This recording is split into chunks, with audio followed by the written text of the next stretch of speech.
Recording live from Glory Hole Studios in Chicago and beyond. This is Cognitive Dissonance. Every episode we blast anyone who gets in our way. We bring critical thinking, skepticism, and irreverence to any topic that makes the news, makes it big, or makes us mad. It's skeptical, it's political, and there is no welcome mat. Today is Thursday, August 15th. Cecil. Yeah. I have a question for you, and it's urgent, it's important, it's a big deal. Go ahead, Tom. Are you afraid of nuclear warming? I didn't know this was something I should be afraid of. Okay. It's unlocked a whole new fear for me. In the same conversation, we're talking about Elon Musk's interview with Trump this week on X, where he had a terrible audio artifact of his voice, which we will get into. But one of the questions that they started talking about this nuclear warming, and then they just both kind of were like, yeah, Nagasaki's fine. So, like, I don't understand what the big deal is.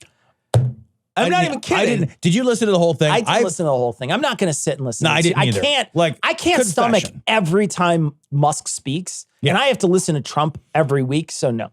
Could there be? I didn't listen. I watched some clips. I read some stuff. That's as far as I can go. That's the best I could do. I can't imagine using 2+ hours of my life. Like, I would rather watch on repeat the fucking death knell of my firstborn child for 2 hours. I wasn't going to go that far. I don't believe that is not true. I was going to say, not true at all. But before they started, because they were getting DDoS attacked, although it wasn't. I love that that's not true. It's like 100% not true. But they had like hold music on for a while. Yeah, they had like shitty, sad music. I would rather listen to that for a couple hours, to be honest. Just from a sheer, no matter what they said, take the content away. There are not two less appealing voices. Oh, I know. To hear absolutely in all of the world. No, you're right? not wrong. In all of the world. Do you remember that like Bobcat Goldthwait guy? And then that throw mama from the train lady? I'd rather listen to those two interview each other while sucking helium balloons. Bobcat Goldthwait and Gilbert Gottfried have a conversation about who should park where. Yeah, I would instantly listen to that. Are you kidding me? Like Elon Musk has probably Emo Phillips. Yes. Like Elon Musk has like the second most annoying voice in the world. It's a terrible voice. Yeah. It's a voice that like when you listen to, it's like, how are you even successful? Sure. If you were in a meeting, I'd be like, I can't do what he says. I can't listen to that. Listen to you. Yeah. And then Trump is the first most annoying voice. It's horrifying. Holy shit. Horrifying. But there's a ton of misstatements in that, but very specifically. Nuclear warming. Tom, we want to roll the clock back a little to his press conference that he had. There was an amazing article that we are going to link to in the show notes. 162 lies and distortions in a news conference. NPR fact checks the former president. Now, Tom, I went through this list today. Now, I'm not going to can't read them all. Right. But there's so many amazing bitchy ones that I have to read to you. So I'm just going to read some of these to you because I think they're absolutely outstanding. And very briefly, this article does a nice job of doing the math for you. That is a lie. It is more than one lie every 30 seconds. Think about that for just a moment. That this fucking guy can't go 60 seconds without lying twice. Also, to consider, and this is serious. This is something that I think we really need to consider.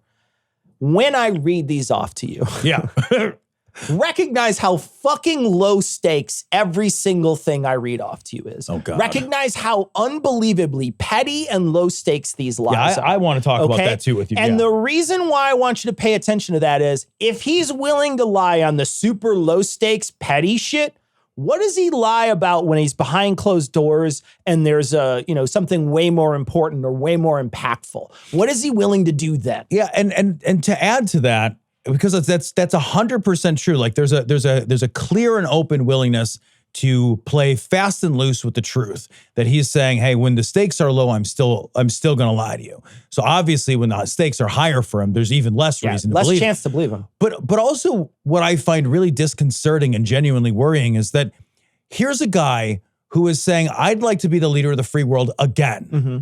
And these are the things that weigh on my mind. Yeah, no, like, it's not solutions for you. It's not things that like matter. He's not talking about the big picture urgencies of the world and saying, man, when I am having my shower thoughts, what am I obsessed with? When I can't sleep at night and my brain won't turn off, what are the things that I just can't, what are the problems I can't just stop mentally solving in my life? Where are my worries and anxieties? Because the things that we solve, the problems that we work out, those are indicative of our priorities, our mental priorities.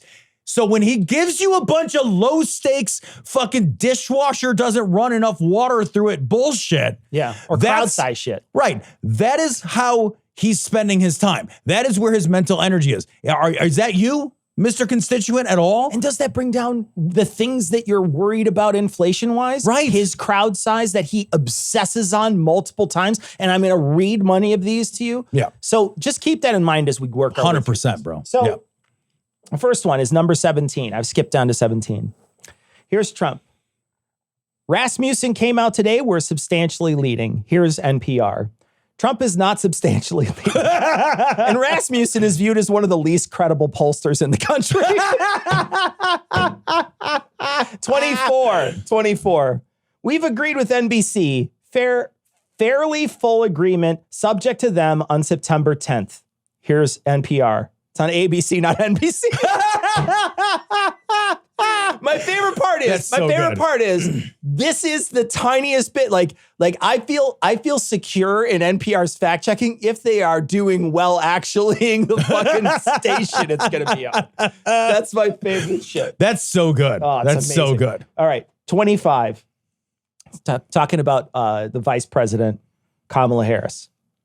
She can't do an interview. She's barely competent, and she can't do an interview. That's the end of a quote. Now here's NPR.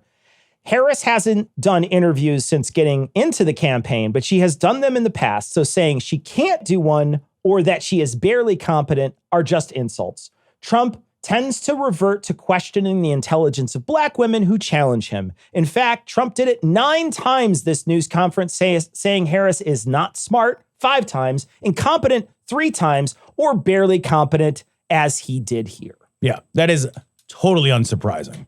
He's been doing this more and more. You see him in his press conference, and he did it while he was talking to Elon Musk as well. Yeah. He keeps talking about how she's not smart. She's not smart. She's not smart. And we're going to get into some other things here that he's going to mention, but all of this feels like to me more Trump just wishful thinking and hoping she's not as smart as he thinks she is. Yeah, I think he's trying to call out to his base to say, obviously, black people and women, and especially black women, right? Can't be smart. No, it's not. I think he's calling out to his base here and saying, hey, like, you don't want to hire a substandard type of person. Because the thing is, like, Trump has made it very clear that he thinks of people as kinds of people. Sure. And this is not me supposing this, right? He has said on many occasions, he has created categories and then defined people by the category that he puts them in. You know, shithole countries, people from shithole countries. Sure. But I want people from like Scandinavia. He's talking about kinds and types. In this case, specified by geographies, right? So he's a guy who talks about everything in terms of types and kinds. If he can type in kind her in some way, that works for his base. Sure. But I think his base is not who he should be playing to politically. Not now. This is a dumb thing to do. Mm-hmm. Those guys were already voting for you, dude. You're trying to win the middle. This won't win the middle. This will not win the middle. I think in so many ways, I don't think he's signaling his base. I think it is a signal to his base, but I don't think he's consciously signaling his base. I think what it is he's just shitty and old and a racist. Yeah. And he can't hide that stuff. He can't compartmentalize his thoughts about a powerful black woman. He can't compartmentalize those and make his fucking outer brain shut the fuck up. So what he does is he says really shitty stuff about them all the time, and he can't stop himself. And there's everybody on his side is like, you're losing everybody. He doesn't care. Yeah. He doesn't give a shit. I think he's like inches away from accidentally complimenting her for being articulate. He mentioned in the Musk interview, I just caught what you said. I just caught what you said. It was just like it flew over my head, Tom. But man, you're not wrong. Yeah. You're not wrong. To say she's an articulate black woman, you're not wrong. But there was a compliment that he did. Did you see I where he saw said this. she was a beautiful woman, like reminds Melania? her of a lot, right?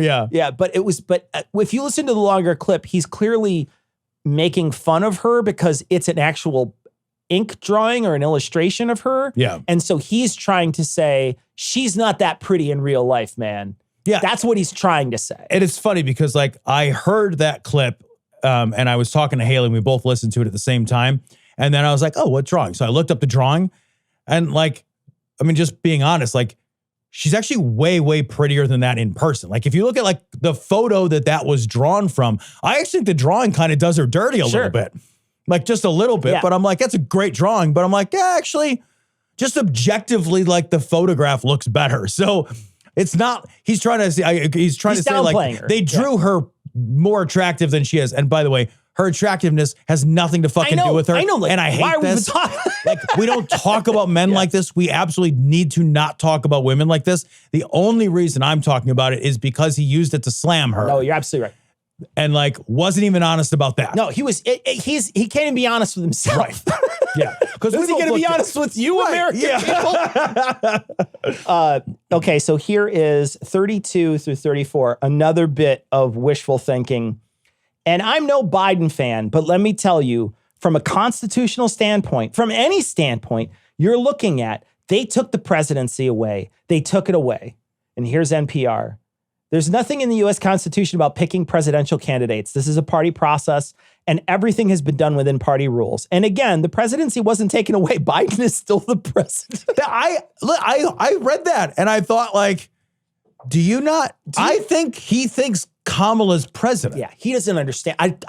Don't you think that must be what he thinks? I don't think he knows what's going on. I don't think he has any fucking I think clue. sometimes he can have a conversation with Elon and sound like he's not crazy. But that's because Elon never pressures him to answer anything or gives him a difficult question.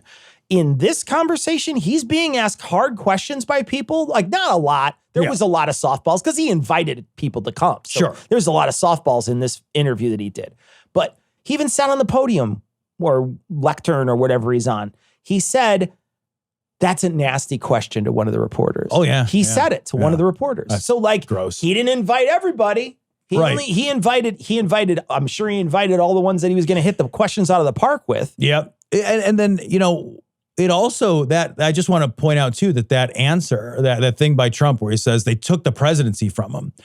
The other side of that it could mean, Cecil, is that he thinks he'll lose in this election. So in other words, like he either took the presidency now away and he believes Biden is no longer the actual president, or he believes that Kamala took the future presidency away from Biden, but that presupposes by Trump that Trump loses. Yeah, I guess that's right. True. Yeah. Because if Kamala's taking away the presidency of the future, then he's supposing his own loss. I was looking forward to getting beaten by Biden, and now I'm going to get beaten by Kamala. This is the worst version of the movie Looper I've ever heard in my entire life. It's so crazy. Like you hear that, it's like that time travel movie with the cardboard box in the garage. Yes, right. Yeah. All right. God. 36 through 39. Now this is him presupposing what's happening behind the scenes with Democrats. Okay. So this is the context of what he's saying. This is Karnak. Did he hold a card to his head? Yeah, he held something up to his head. This is amazing. Quote, they're going to hit you hard. Either they can do it a nice way, I heard, and I know exactly because I know a lot of people on the other side, believe it or not, and they said, we'll do it a nice way or we'll do it the hard way. And he said, all right. Here's NPR's. What in the shit fuck does that even mean? This is not what was said. He did not hear it. No Democrats in the know are talking to Trump, and this dialogue is made up. So what he's saying is that they came to him and they hard pressured him to let's drop out of the race. And so he's making up this fan fiction. Oh, I see. So he's talking about Biden dropping out. Yeah, okay. And he's pretending like he's in the know and I know people on the other side and they all talk to me. Again, this is such low stakes fucking lies. Imagine what he will tell you if this is a deal with Russia or something. Yeah, man. What this feels like is I'm at the cool kids gossip table. Yeah. And it's like, no, man, you're not. No one is consulting with the opposition. Yeah.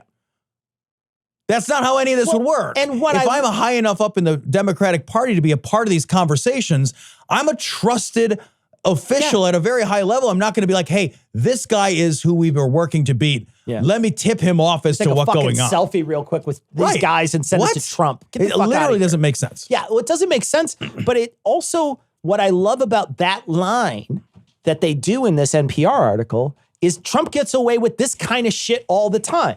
What did he say? He said, I know a lot of people on the other side, believe it or not. No, you fucking don't, motherfucker. You don't know anybody on the other side. But he'll say things like, I know a guy that, or this is a time that this happened to me, or all the people are saying. None of those things are ever true. Whenever Trump tries to say that he has a source, never believe him, because it's never true. Well, and here's how you can tell. He never, ever, ever names the source. No. Like, he's this weird, you know what he is? He's a name dropper without any names. It's the weirdest thing. He's like, I go to the club. You know, I met the guys there, such big guys, best guys, some of the biggest rappers you ever meet at the club. Can't even tell you all their names. I don't even, so many, I don't even remember them all. That's how many people I met at the club. And you're like, wow. Like the dumbasses are like, man, he met a lot of famous people at the club. And you're like, he didn't even say a name, man. You don't even know what you believe he said. Because he didn't say anything. Well, and then, just like a good horror novel, they'll fill in the blanks themselves. Yeah. So then they'll say, well, yeah, I met with 50 Cent. P. Diddley. And that's the thing. Yeah, P. Diddley is a fucking great name. P. Diddley. P. Diddler. Yeah. Like, and it's really funny because that's very true. And the gossip train or the rumor mill or the game of telephone that is politics quickly turns into your coworker down at the fucking warehouse believes that he fucking hung out with Kanye. Or, well, he did hang out with Kanye. It was a wrong example. That's a bad attitude. Literally the worst example. Yeah. But you know what I mean? Yeah. Because they've gotten this filled in and they've gotten this filled in and then they fill in into themselves and they retell it. And it's like, he doesn't even have to tell his own bullshit at some point. He just has to tell vague enough bullshit. Yeah, as long as it's vague enough. It's like a fucking fortune telling. Yeah. Yeah. Number 52. We now have the worst border in the history of the world, end quote. NPR. World history is filled with cases where one country has crossed the border and invaded a neighboring country. Dude, when I read that, I thought, I bet Ukraine would disagree. I know, there's so many worse borders. Like, just off the top of my fucking head. I bet there's somebody in fucking like Kharkiv, I'm sure mispronouncing that, who's like, I'm in a border town in Ukraine. God. I strongly disagree vis-a-vis the worstness. God, so stupid. 71. Listen, I had 107,000 people in New Jersey and you didn't report it. NPR. It was reported that the numbers come from faulty information about the size of a crowd at a Trump's rally. The more accurate estimates appear to be anywhere between 30 and 60,000. Still a very large crowd, but Trump is exaggerating here. And this is something you're going to notice because there's several of these that I clipped where he's talking about crowd size. And this goes back to what we mentioned earlier. If he's taking a shower and he's arguing, he's doing the Spirit of the Stairway argument about what he's going to say at the press conference later, and he's stuck on crowd size, we need a new dude. I don't care who it is. I don't care. I don't care if they have the worst policies in the world, at least they'll have a policy. Yeah. Think about a problem that affects me, the constituent. That is what I want all of your time spent on. I want 0% of your time worrying about how fucking liked you are. That doesn't fucking matter to me. If you want to sell me that I should vote for you, you need to show me that you have my interests in your heart. Yeah, absolutely. 85 through 90. Now, this is 5 lies. But on crowd size in history, for any country, nobody's had crowds like I have. And you know that. And she gets 1,000 people and everybody starts jumping. You know that if I had 1,000 people would say, that's the end of his campaign. I have hundreds of thousands of people in South Carolina. I had 88,000 of people in Alabama. I had 68,000 people. I don't know where he's talking about there. He just said He just had 68,000 people. Nobody says the crowd size with me, but she has 1,000 people or 1,500 people, and they say, oh, the enthusiasm is back. There are at least 6 misstatements here. 1, Trump has large crowds, but in history, there are certainly people who have had larger crowds, from Barack Obama and others. 2 and 3, her crowds have been larger than 1,000, which he repeats twice. 4, no serious analysts have said that this is the end of Trump's campaign. The race is very close. 5, there's no evidence of crowd size of Trump's notes in South Carolina and Alabama. And 6, people do talk about Trump's crowd sizes. So again, they get reported, and that's the thing is we've seen this happen a couple of times. He keeps mentioning this over and over. I'm getting 60,000 people in Alabama. Alabama's not a swing state, you fucking dullard. Yeah, I know, man. What the fuck? Michigan matters. If 15,000 people show up in Michigan, that's 100,000 people in your fucking shitty state where everybody's going to vote for you. Dude, trying to get, as a Republican, getting 60,000 people in Alabama is as hard as getting laid at the whorehouse. That's Alabama, man. They also travel. All these people travel. Right. Like I was listening to an article, or I read an article earlier. Boom to boom to where boom. They're like, to boom. they go to 7 different rallies. Yeah. They'll travel. They follow them in an RV. They This is the Dead Show. Shit. Yeah, it's the Dead Show. It's the Dead Show with no drugs and Karen yelling at you. But the same amount of rambling riffing. Like the same. Like, here's the thing. That's actually he's the fucking jam band of Republican politics. Yeah, exactly. Yeah. It's like that riff sucks. Yeah. And you played it 14 fucking times in a row. Sick of Proud to Be American. Holy shit. 108 through 107 and 108. If you look at Martin Luther King when he did his speech, his great speech, and you look at ours, same real estate, same everything, same number of people. If not, we had more. You look at a picture of his crowd, my crowd, we had more people. First, this is NPR. First, the speeches did not take place in the same place or the same real estate. Trump spoke from a position just south of the ellipse. Martin Luther King Jr. spoke from the steps of the Lincoln Memorial. Second, the crowds were not the same size, and Trump's was certainly not larger. And it is an extraordinary claim and just shows how much Trump cares about crowd size. He's obsessed with it.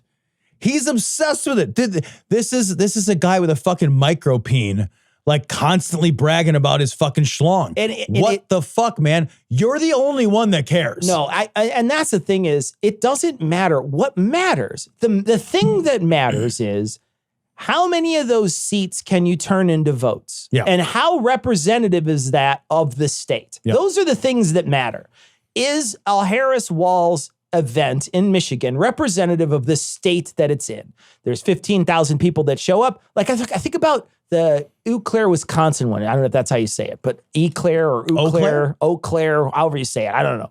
The one Let's have an Eau Claire. I don't know. It's a fucking cheese curd state. I don't know how to pronounce anything up there. But the one that was up there, it's a tiny little shitty town. There's nobody there. There's fucking, It's like a 12,000 person, probably more than that, but still small. They had like a 12,000 person rally there. It was an intense sized rally.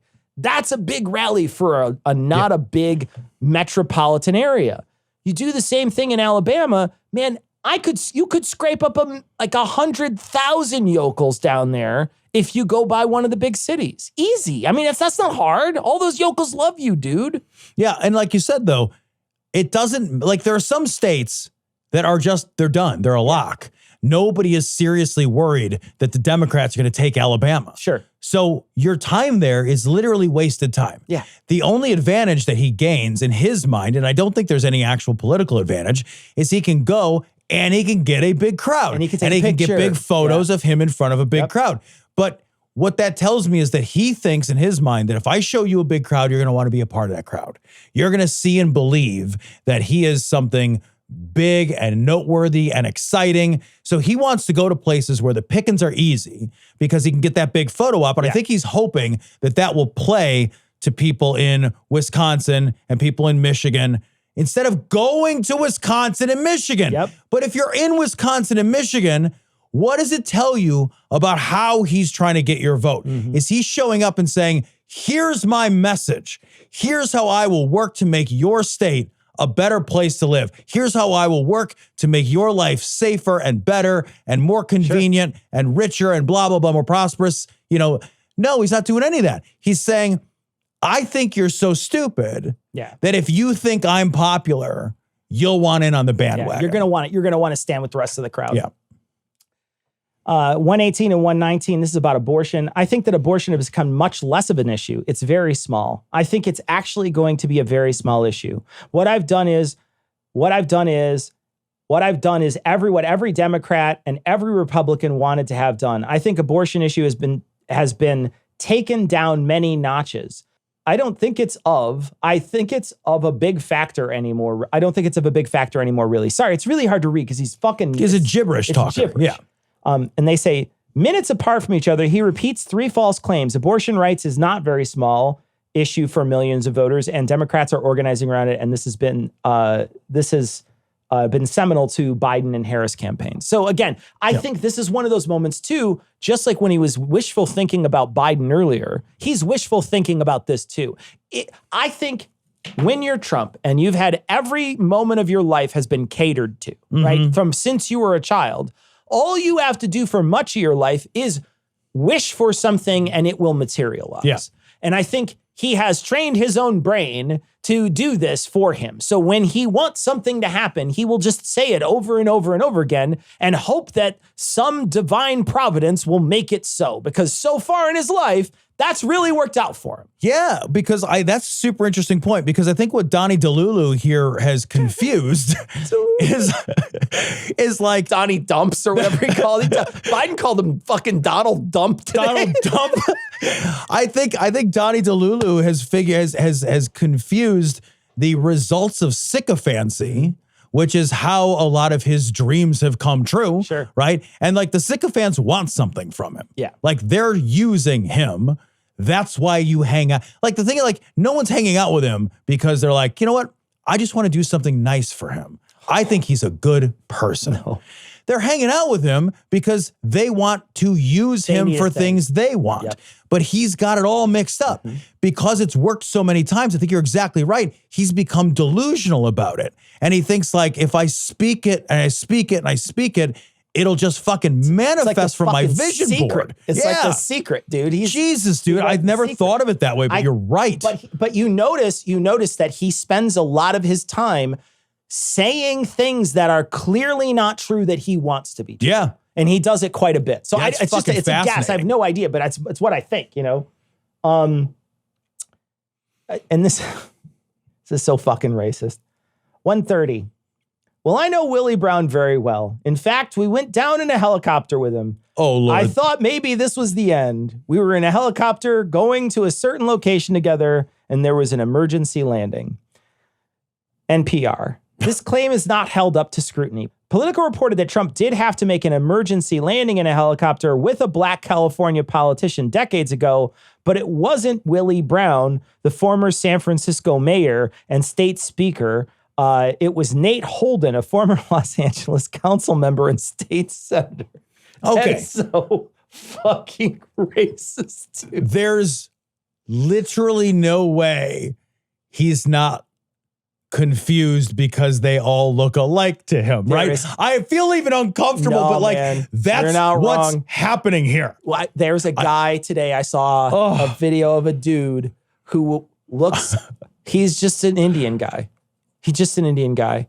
He doesn't really necessarily look like Vivek Ramaswamy, but he went to a Trump rally dressed like Vivek Ramaswamy in a suit with a tie and a pin, and a bunch of people wanted to get his picture. They thought he was Vivek Ramaswamy. Jesus shook their Christ. hands, and he was like, he just talked with a very similar accent, and they 100% wanted to get photos taken with him. And he got photos with a ton of people. We were talking before about how Trump and Trump supporters view people as a kind or a type. Oh, yeah, right? yeah. Like, he knows it was a black guy. So it's like, well, it doesn't matter which one, because to him it's a type. Yeah. I was in a helicopter, guys, with a black guy. That's what's important. And you're like, that's a person. You should know who. Not just a type of person you can use for a political game. Here's the last one. Our tax cuts are the biggest in history. NPR says the 2017 tax cuts were not the biggest in history. As a share of the economy, they barely make the top 10. They were big enough, however, to blow a hole in the federal budget, which is why Trump was overseeing a nearly $1 trillion annual deficit before the pandemic. So that's the lies that he told. And this is a brilliant article. Read through it. It'll tell you every lie he told, and they fact checked every single one. You get a sense from this article too, that there's a certain real joy in the writing of being like, no, that's not. That's just not a thing. We need to start saying exactly what's true. And what I like to, this last thing on this, lots of times they soften his lies by calling them falsehoods or misleading claims. Yeah. This literally says at the very top, it says Trump's lies and distortions. Yeah. So they're using the word lies because they are. There's a feeling that a lot of the deference of credibility has been removed from this campaign, that he is not receiving that anymore. Yeah. From his opponents, from the press, and I mean, really from even people that I think were sympathetic. It took too long. They should have done this as soon as he lost in 2020. They shouldn't have even let him have a press conference. You know, truthfully, Cecil, this work needs to happen for every politician, regardless of the side, every time. If somebody lies, we need to call it a lie. Yeah, every time. That's just the thing that our fourth estate is responsible to us to do. Yes. We need to get rid of this deference. We need to get rid of this sort of like false credibility gathering that people who are candidates or big names or politicians benefit from, and we as constituents lose from. Absolutely. People say I talk with a white voice anyway, so why ain't it helping me out? Well, you don't talk white enough. I'm not talking about Will Smith's wife. I'm talking about the real deal, like this young blood. Hey, Mr. Kramer, this is Langston from Regal View. I didn't catch you at the wrong time, did I? So this story comes from the Daily Beast. Trump has brand new excuse for why his voice sounded so strange in Musk interview. All right, so I'm just going to play just a 10-second clip. I love that Kamala Harris HQ chose the worst photo of Trump ever. So here we go. You know, the biggest threat is not global warming, where the ocean's going to rise 1/8 of an inch over the next 400 years. And you'll have more oceanfront property, right? No. The biggest threat is not that. The biggest threat is nuclear warming. There's your nuclear warming, Tom. One, that's completely insane. Untrue and insane, because just think about it. Just think about how water works just for 10 seconds. And when the water rises, just understand that the water, as it rises, it goes somewhere and it has to go on land. Dude, we just have to talk about this for a second, because does he think, first of all, he's lived near an ocean his whole life.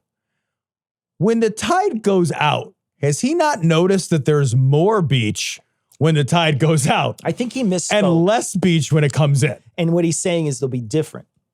I think new rather than more. But it's there's objectively will be less.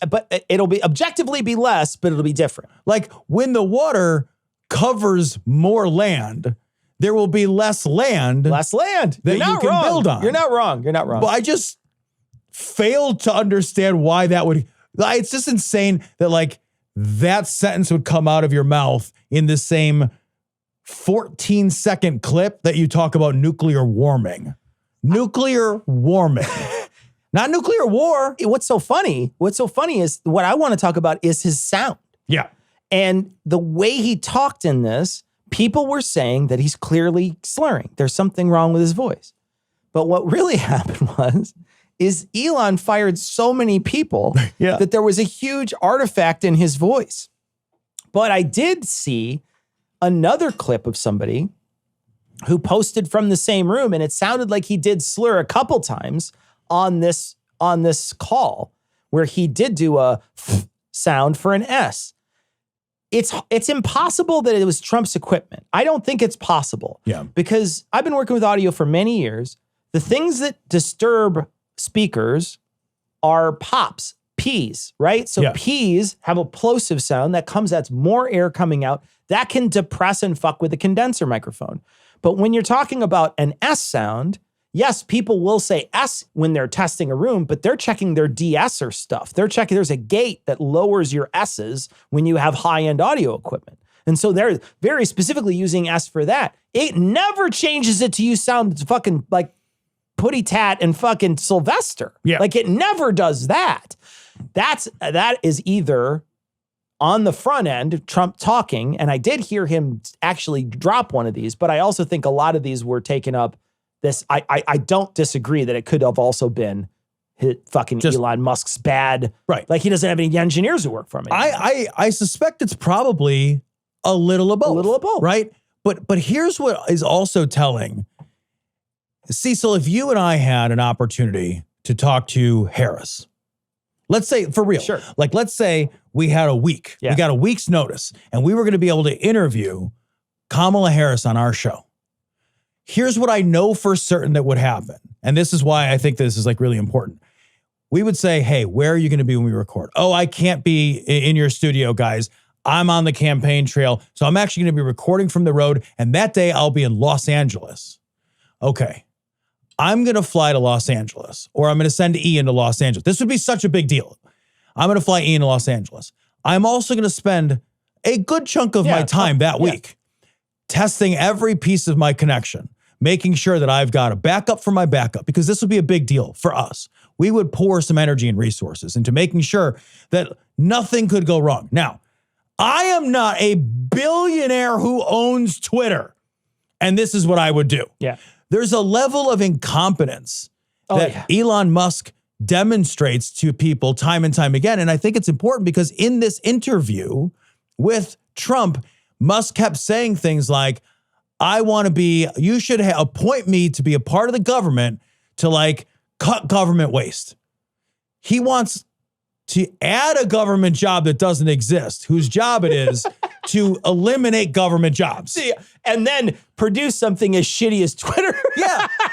And this is a guy who's run Twitter so badly that when he has the fucking president on his show, on his platform, he can't get the technicals right. He's got to play 45 minutes of fucking music. I'd get the technicals right, Cecil. I know, I don't disagree. I would. Me, Tom. I don't know how anything works. I'd find people, and that shit would be fucking pristine. I think those are just two things he doesn't understand. Like, I don't get magnets, and I don't get this. This is magnets. The story's from Ars Technica. 31% of Republicans say vaccines are more dangerous than the diseases they prevent. 1 in 3. Yikes. Dude. 1 in fucking 3. Now, there's the numbers from this article that I think are the most important, are the differences, the changes that have taken place from 2019, which was Check's Watch 5 fucking minutes ago. 2019 feels like the moon ago, man. But like, that's 5 years ago. That's nothing. It's really nothing. So let's look at some of these numbers. Only 40% of Americans now say it is extremely important for parents to vaccinate their children. That is down from 58% in 2019, and it's down 64% from 2001. More broadly, 93% of the Democratic group said it was extremely or very important for parents to vaccinate their children. Only 52 in the Republican group said the same thing. That change, here's another statistic. In 2019, 52% of Republican-aligned Americans said it was extremely important for parents to get their children vaccinated. Now that figure is 26%. That has fallen by half in 5 years. By comparison, 63% of Democrats and Democratic leaners said it was extremely important this year, down from 67% in 2019. That gap is the direct result of an intentional disinformation campaign from the COVID vaccines. You're not wrong. It's disinformation will kill children. These numbers are the scariest fucking numbers. Yeah, They're this is so terrifying. distressing. We're talking about, you're going down to half the people Half the people man. know. Somebody sent us a message so long ago, and it 100% just, I mean, vaccines are a fucking, they are a victim of their own success. And it is so true. Every time they come up with something that can absolutely knock something out, and I know it's not just us. It's not just our own stupidity. There is genuine disinformation that is causing this to happen. There is genuine actors out there who don't want people to because they want it. They want us fighting about this stuff. Yeah, like that's a super important point. The problem here, I don't believe, is a bunch of true believers. The true believers are the result of the problem. Yeah. The problem is a specific and multi-pronged disinformation attack, which we know came from China, came from Russia, and came from people within our own country who were grifting and selling and profiteering in many ways off the backs of, I think, 1 million dead Americans, right? Absolutely. So that is what they've done as a result is they have literally taken the best kind of medicine ever created by people without there is nothing that compares to it. Not antibiotics, nothing. It is the best medical technology that's ever been created, and we have ruined our confidence in it. And the ruination of confidence not only makes it harder for us to uptake these vaccines to prevent people from getting sick now, but it makes it less likely for new funding to be done for new research. So it will delay future vaccines. And the vaccine hesitancy stuff trickles down into medical hesitancy in general. And so people will, maybe do the sort of stitch me up, patch me up stuff, but not anything else because they don't want to deal with doctors because they think they're all liars. Yeah. And so you're going to deal with a lot of medical hesitancy as we move forward too. And, like the best thing to do is to prevent yourself from falling ill. Yeah, I know. And it's just, we should all be doing all the preventative stuff that prevents us from falling ill. It's like you said, it's the best stuff. But that includes, like to your point, that includes seeing your doctor and getting things like physicals and screenings and, pap smears and colonoscopies and mammograms and all of these other preventative and early warning type stuff. It's all kind of in the same bucket where it's like, okay, the best way to get sick is to not get sick at all. And the best way to have treatments is to have treatments ahead of time. What do we do to prevent? What do we do to prevent? Because we can't fix a lot of shit once it starts going wrong. And there's a lot of downstream effects to a lot of stuff. We're just ruining the whole mindset here. And it's also going to play into their narrative too when they don't do all those preventative things and they wind up getting very sick. They'll be like, well, it was the environment. It was the chemtrails. It was the thing that got me sick. Yeah. Instead of the regular maintenance of my body. Yeah, dude, it's exactly it. It's like, would you rather take good care of your heart or have a heart attack and be like, I hope you can fix it? Yep. I'd rather just never have the heart attack.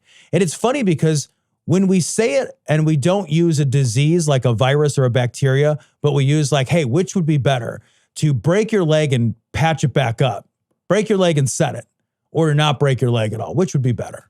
Everybody is like, well, I'd rather not break my leg. Can we not do the leg breaking thing? Right. That would be great. It's awesome. Let's not break my leg. Let's do that. But I can probably fix most of the time. I could probably fix. I'd still rather just not break my leg. Shit, no. And it's for some reason, when we talk about a virus or a bacteria, it's well, I'll just go get some, treatment for it. The exact opposite. Give me a fucking lollipop with measles on it. Yeah, right. Yeah, it's the fucking shit. But I made the balls a little larger as a tribute to my manhood. All right, so this story comes from MSNBC. Tim Walz is giving MAGA a masterclass in manhood. I love this. I did too. I had a big, huge smile on my face when I was reading it because it was something that I hadn't really considered.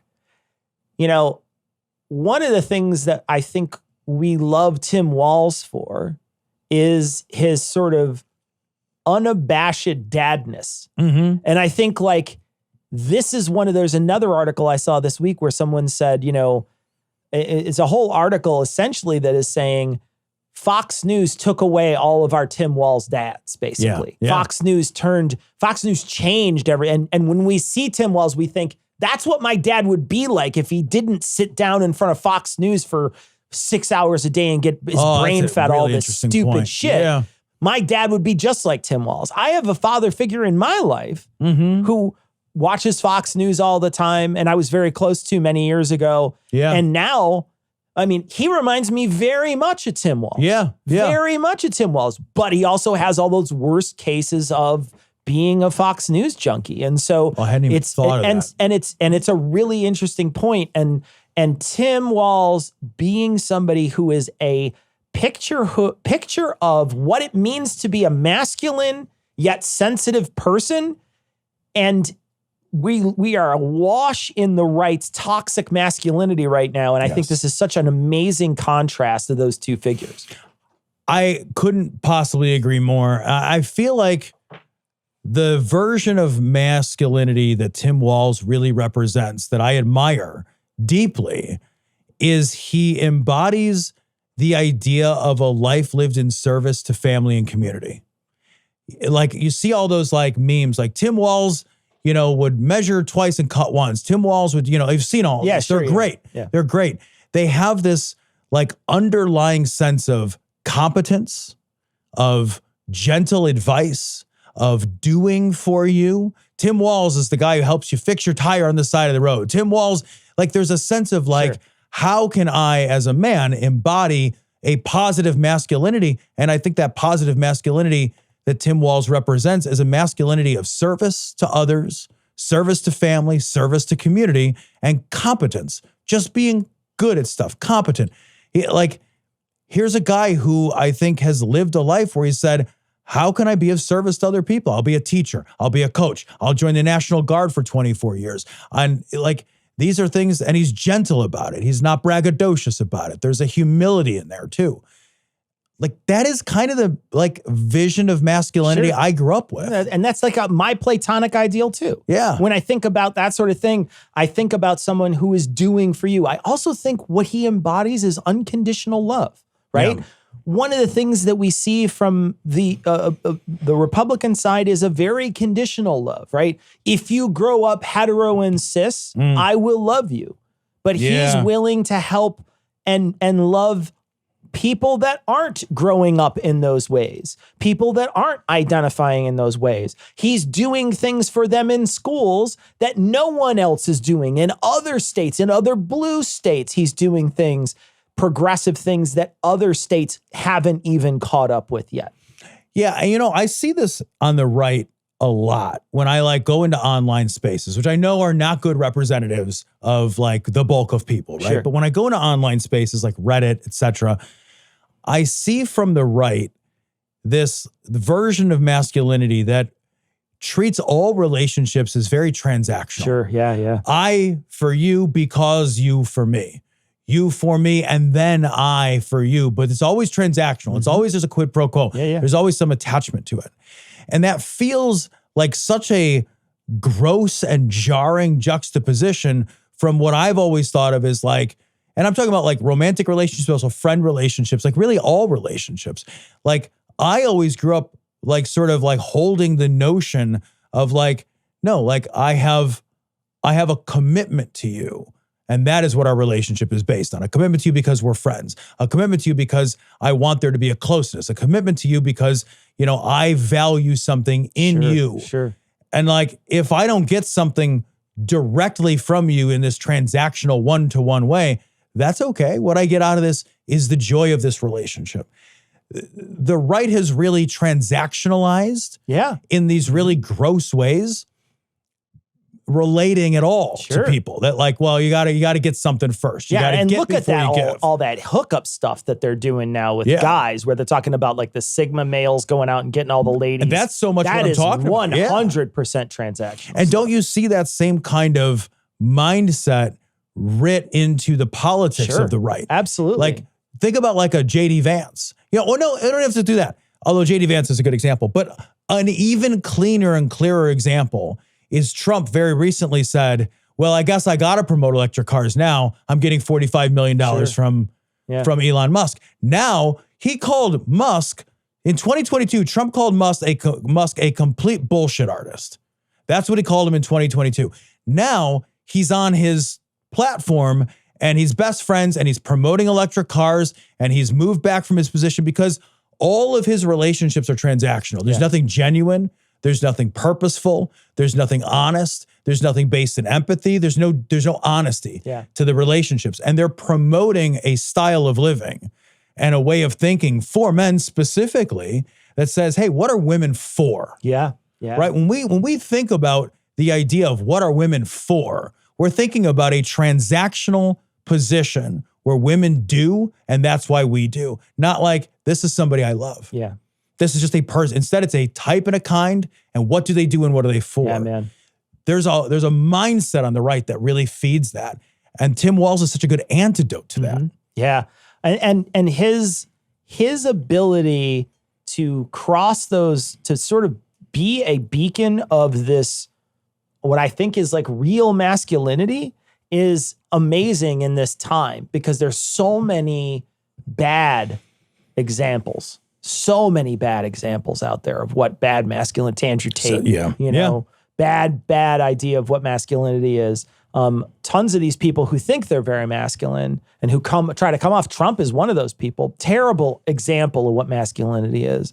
So I'm so happy that that's what people are focusing on. Me too, man. And I hope that that's what pulls, some of this stuff away, because there's so many popular influencers out there that are just shitty, bad dudes. They're just bad dudes.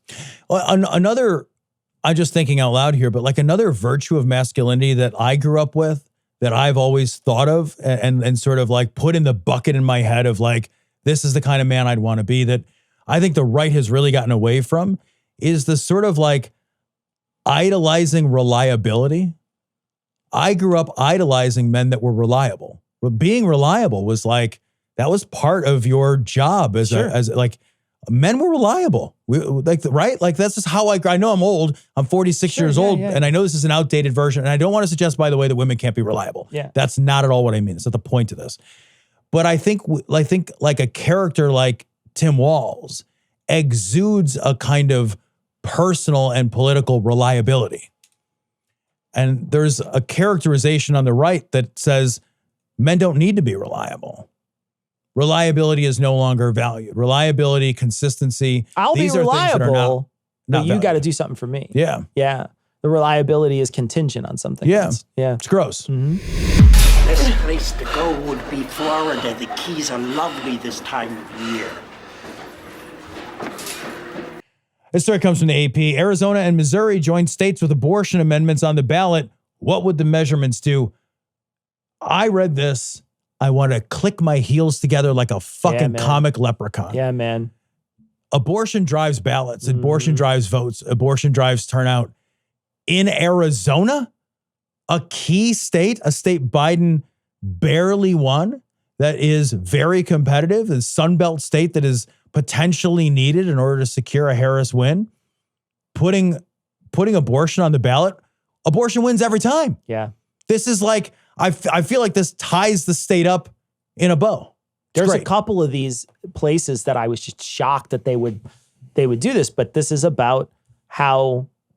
how organizing grassroots style works too. And this is something I think that people don't get, is that when we put our mind to something, when we work on putting all these ballots, signatures together, we can put things on the ballot if you get enough signatures. That's how grassroots organizing works. So you can get some of these things that, they want to try to enshrine these protections in law. They can in states where you didn't think it was going to be possible, and places where there's no abortion at all now. They're saying, no, we want to make and there was enough people in the state to say, let's put this on the ballot. Now, it might not win. Might not. But there's been a lot of evidence so far, even in far red states, where this stuff is won. Yeah. And that is down ticket stuff too. Yeah, buddy. Yeah, it's the thing that's super exciting to me is twofold. One, I want every woman in America to have access to healthcare, period. So I'm excited because in every state that these ballot measures have been floated, they've won. There are no exceptions. They've won every time. They've won, to your point, in states like Kansas. Yeah. They've won in Ohio. These ballot measures win in states that otherwise are fairly conservative places. If you have these same ballot measures in places that are less solidly conservative, they'll almost certainly win. This empowers women to receive the health care that they desire and that their doctors and they should choose to have. So that is number one, the most important thing. But it also helps broader political agenda of possibly securing states. The states here, let me kind of go through these real quick. This one is interesting. Florida. The state Supreme Court ruled in April that a measure to legalize abortion until viability could go on the ballot despite a legal challenge from the state. Attorney General Ashley Moody had argued there are differing views in the meaning of viability, and some key terms in the proposed measure are not properly defined. To pass, the measure needs support from at least 60% of voters, a high threshold supporters say they are hopeful of reaching after collecting nearly 1 million signatures on the petition to get on the ballot. Abortion is currently illegal in Florida. Here's the thing.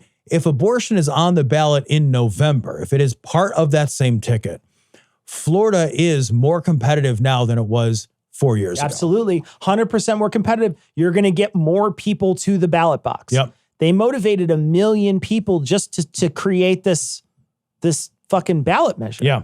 Think about that. Think about all those people that were motivated to sign this. Now you get all those people to come out. I mean, you could feasibly see this change law in Florida and change down ticket and the presidency. And if that happens, we have the possibility then of passing federal legislation. Absolutely, to protect it. To protect everybody. So we don't have to do this nickel and dime, one by one, domino Every after couple of domino years. bullshit. Yeah. Nevada's on here. Big state. Big state. important state, Big man. state. South Dakota doesn't matter as much. No. Montana as well and Nebraska. Those aren't are not names that are competitive like states, yeah. you're not gonna flip those states.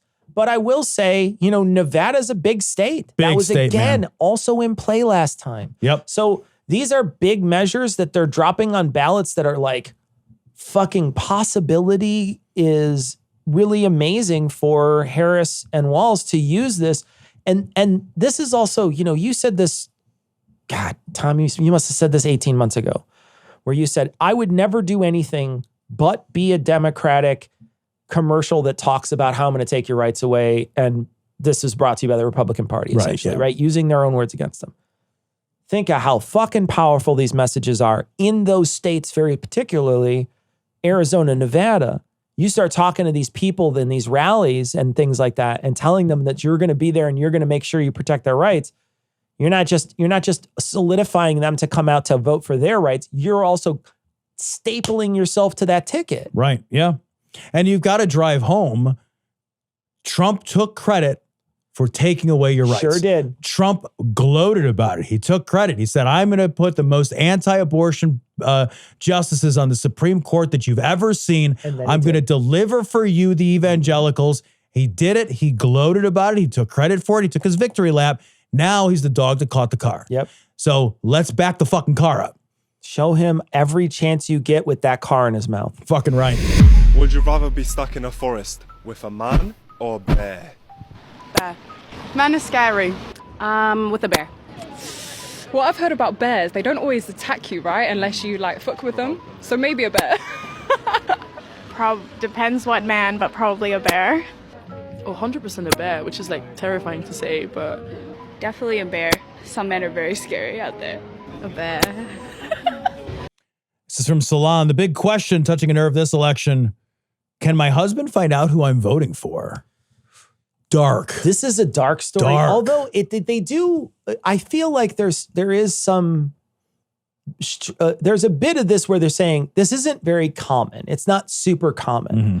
But there is enough of it where poll workers have had to turn to someone and say, you can't go in there with your wife. Yeah. You're not allowed to do that. You can't go in there and follow her in there and look at what she's doing. She has to, vote on her own. That's how this works. And I feel like this is more, to me, this is more of a call to the audience. We had someone send us a message this week and say, I took the time off. I signed up. Oh, cool. You know what I mean? Yeah. So to be a poll worker? Yeah, I want to say to That's everybody, great. if you have an opportunity to do this, the reason why I say to do this is think of how great it can be to look somebody in the face and be like, sorry, son, you can't go in there. Yeah. No, you can't go in there. No, she gets to vote on her own. You sit your fucking ass down over there. Think of how great that is that you get to be part of that wall, stopping these people from trying to control other people. Think of how great that would feel to be empowered by the state to stop this illegal activity. Dude, that's I hadn't even thought about that. That would be, to be honest, that's the kind of confrontation that would be a delight to have to help empower somebody and to help put somebody who is trying to control their wife or daughter or whatever to put them back in their fucking place and be like, not in America. Not We today. don't do that here. Not today. That's not the country you want to live in. Yep. That's great. And I think like this is this calls to me in a way that I think is amazing. And chances are you won't see it. But they did interview a poll worker here who said, yeah, I've had to tell a couple of guys not to do that. Yeah. You can't follow your wife in there and watch what she's going to do. Look over her shoulder. And I just want to say it to the audience so that you hear somebody say it, because it is not known universally. There is no record that is available publicly or otherwise for how you voted. Yeah. It is a secret ballot. Your husband can't know how you voted. Your senator doesn't know how you voted. Your boss doesn't. Nobody knows. Yeah. It's not how the system works. The system specifically and intentionally and systematically does not work to allow that to happen. It is a secret ballot. Yeah. It is always a secret ballot. There is no record that is available. You'll get, and I say this because, like, remember those Trump mailers? You didn't vote, and Trump knows. There's a Big Brother-esque feel that they're trying to sell. Like, hey, we know what you're doing. We know what ticket you're punching. No, nobody does. Nobody fucking knows. It's private, it's secret, it's your business. I do another podcast, Lawful Assembly, lawfulpod.com. The podcast I do with a lawyer friend of mine who is an older gentleman who happens to have worked in many, many polls throughout many, many years. And he tells a story on one of the episodes. He says that he was a poll worker, an election judge, working with another person from another party, making sure that everything was going correctly. So he's standing there from one party, there's another person from another party, and they're just observing. They're making sure that everything's working out of the way it is. And one guy, because in Chicago, when you go up, I don't know if this is the same everywhere, but they have big paper ballots and they put them in a binder, like a holder. So it's like a folder. And when you walk up, they say, go ahead and slide it in. Right. So you take it from the hidden area and you slide it directly in. Now, you don't have to carry it up there in the hidden area, but somebody could peep your ballot if you do that. So lots of people walk up there with it closed. Well, one guy was working that machine and he kept on opening it up to make sure it was the right way and look at it.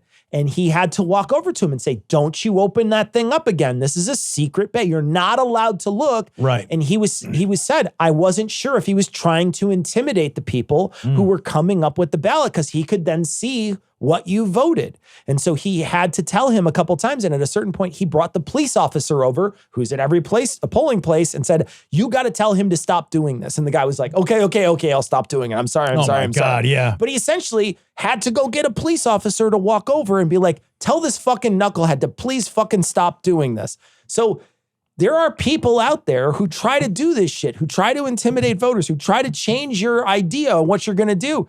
You know, you could think about how terrifying that could be if you're in the middle of a red state. Yeah. And you're going to be voting in a blue ticket. And you're terrified that they're going to pull that thing out and know that that's you. Because they're going to see you at the grocery store. They're going to see you at the barber. They're going to see it. So it's so important to make sure that we have those safeguards in place, to echo what you said. And like, I remember that episode of Lawful Assembly. I remember when Craig told that story. And I would add that especially if you happen to be, if you're a listener and you're in a red state, you know, if all, and this, we all know this is true. If all the actors in charge in a room are bad actors, there is nobody watching them. Yeah.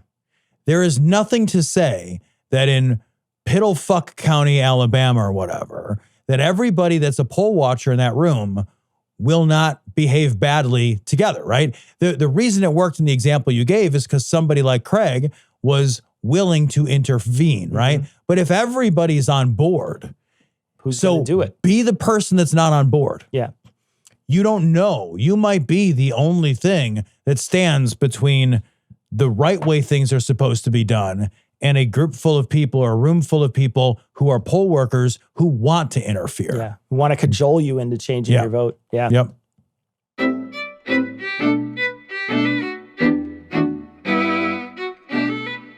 All right, that's going to wrap it up for this week. We're doing a live stream in a few minutes. It'll have already posted by the time this goes. So if you're on, I think we're going to post a Patreon, and it should be on YouTube and other places, Twitch for a couple days. So if you missed it while it was live, you can check it out there. All right, that's going to wrap it up for this week. We're going to leave you like we always do with the Skeptic's Creed.